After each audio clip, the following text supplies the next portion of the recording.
জানিয়ে দিব হাতে থাকা সর্বশেষ আপডেট বাংলা সংবাদ।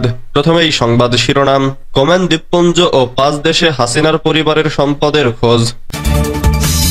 এরপর জানিয়ে দিব আমরাই নির্বাচনের ব্যবস্থা করে দেব বলেছেন নাহিদ। এদিকে নিজেদের বিশৃঙ্খলাকে ধামাচাপা দিতে মিথ্যাচারের আশ্রয় নিচ্ছেন ছাত্রদল সম্পাদক। আরো জানিয়ে দিব জনগণের আকাঙ্ক্ষার ভিত্তিতে দেশ পুনর্গঠন করতে হবে। সর্বশেষ জানিয়ে দিব বিচারের আগে নির্বাচন হবে শহীদদের রক্তের সঙ্গে বেইমানি বলেছেন সার্জিস।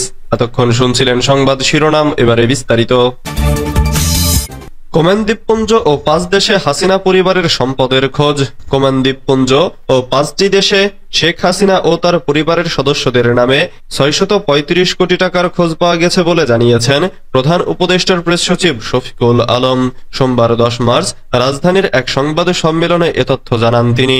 প্রেস সচিব বলেন, যুক্তরাষ্ট্র, যুক্তরাজ্য, সিঙ্গাপুর, মালয়েশিয়া, হংকং এবং কোম্যান দ্বীপপুঞ্জে হাসিনার পরিবারের সদস্যদের সম্পদের খোঁজ পাওয়া গেছে। 124টি ব্যাংক অ্যাকাউন্টে 635 কোটি টাকা পাওয়া গেছে। তিনি বলেন, রাজুকের 1,80,00,000 টাকা মূল্যের 60 কাঠা প্লট পাওয়া গেছে ক্ষমতাচ্যুত প্রধানমন্ত্রী শেখ হাসিনা ও তার পরিবারের নামে। এছাড়া 8,85,00,000 টাকার 10% জমি সহ 8টি ফ্ল্যাট পাওয়া গেছে। এ সময় শফিকুল আলম বলেন, অনেক ছেলে মেয়ে বিদেশে পড়ালেখা করতে যায়। এ ঘটনায় দেখা গেছে ছেলের একটি সেমিস্টারের টিউশন ফি হিসাবে 400 কোটি টাকা বিদেশে পাঠানো হয়েছে।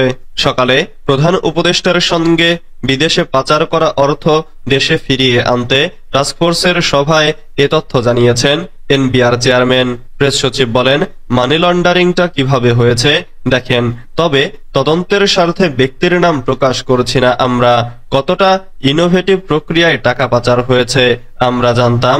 ওভার ইনভয়েসিং, আন্ডার ইনভয়েসিং এর মাধ্যমে ব্যাংকিং সিস্টেম বা হুন্ডির মাধ্যমে টাকা চলে গেছে, কিন্তু দেখা গেছে কিছু কিছু জায়গায় লুপহোল খুঁজে 400 কোটি।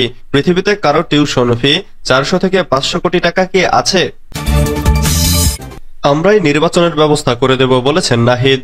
জাতীয় নাগরিক পার্টির আহ্বায়ক নাহিদ ইসলাম বলেছেন, রাজনৈতিক দলগুলোকে বলতে চাই, আপনারা বিচার ও সংস্কার পেছানোর রাজনীতি করবেন না, বিচার ও সংস্কারের প্রতি ঐকমত্য পোষণ করুন।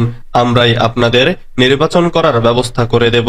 সোমবার রাজধানীর সোহরাওয়ার্দী উদ্যানে আয়োজিত জুলাই গণঅভ্যুত্থানে শহীদ ও আহত পরিবারের সদস্যদের নিয়ে আয়োজিত দোয়া ও ইফতার মাহফিলে তিনি এসব কথা বলেন।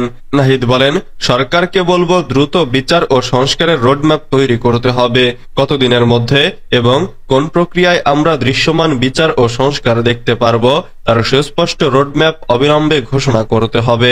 এনসিপির এই আহ্বায়ক বলেন, আমরা প্রধান উপদেষ্টা সহ যেসব উপদেষ্টাকে সরকারের ক্ষমতায় বসিয়েছি তাদের কাছে কড়াই গণ্ডায় জবাব নেব।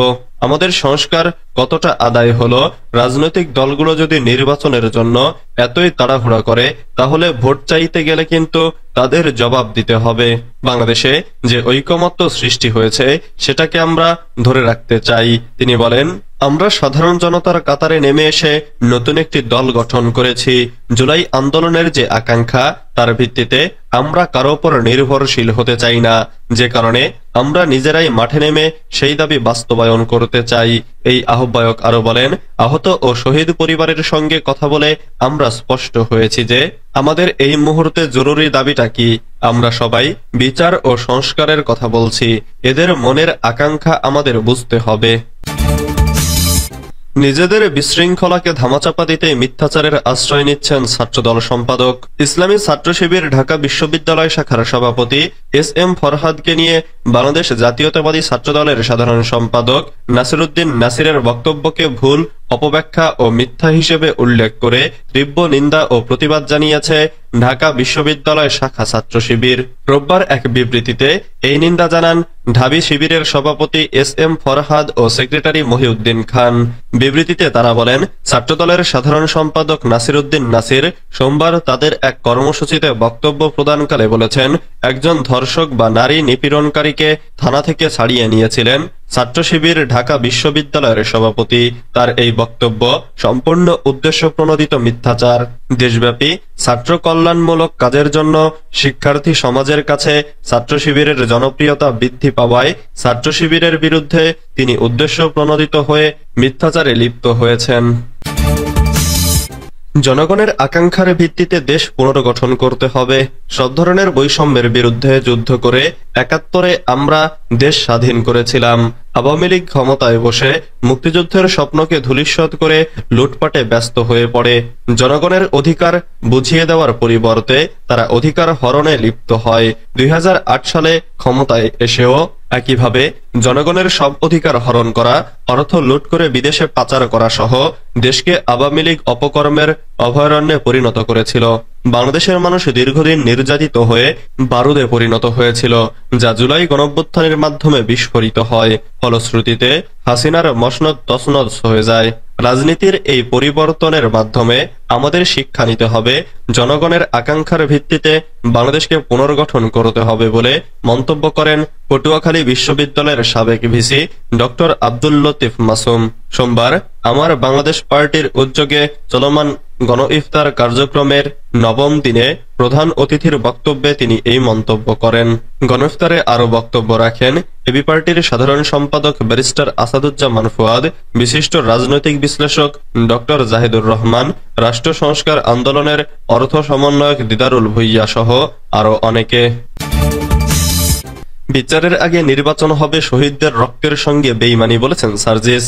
জাতীয় নাগরিক পার্টির মুখ্য সংগঠক উত্তরাঞ্চলের সার্জিস আলম বলেছেন, খুনিদের বিচার না করে নির্বাচন আয়োজন করলে সেটি হবে জুলাই আন্দোলনের শহীদদের রক্তের সঙ্গে বেইমানি করা। সোমবার ১০ মার্চ রাজধানীর সোহরাওয়ার্দী উদ্যানে জুলাই গণঅভ্যুত্থানে আহত ও নিহতদের পরিবারের সদস্যদের ইফতার মাহফিলে তিনি একথা বলেন।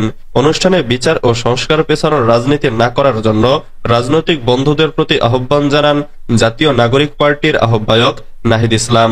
এনসিপির আহ্বায়ক বলেন, জুলাই গণঅভ্যুত্থানে যারা শহীদ হয়েছেন, আহত হয়েছেন, তাদের স্বজনরা এখানে আছেন। আমরা জানি জুলাই গণঅভ্যুত্থানের আকাঙ্ক্ষা কি। জুলাই গণ আন্দোলনে হতাহতদের স্বজনরা শেখ হাসিনা ও আওয়ামী লীগের খুনিদের বিরুদ্ধে মামলা করেছেন। বাংলাদেশের রাজনীতিতে ফ্যাসিবাদী আওয়ামী লীগ আর ফিরতে পারবে না। সরকার ও রাজনৈতিক দলগুলোকে আওয়ামী লীগের ফয়সালা কি হবে তা পরিষ্কার করতে হবে।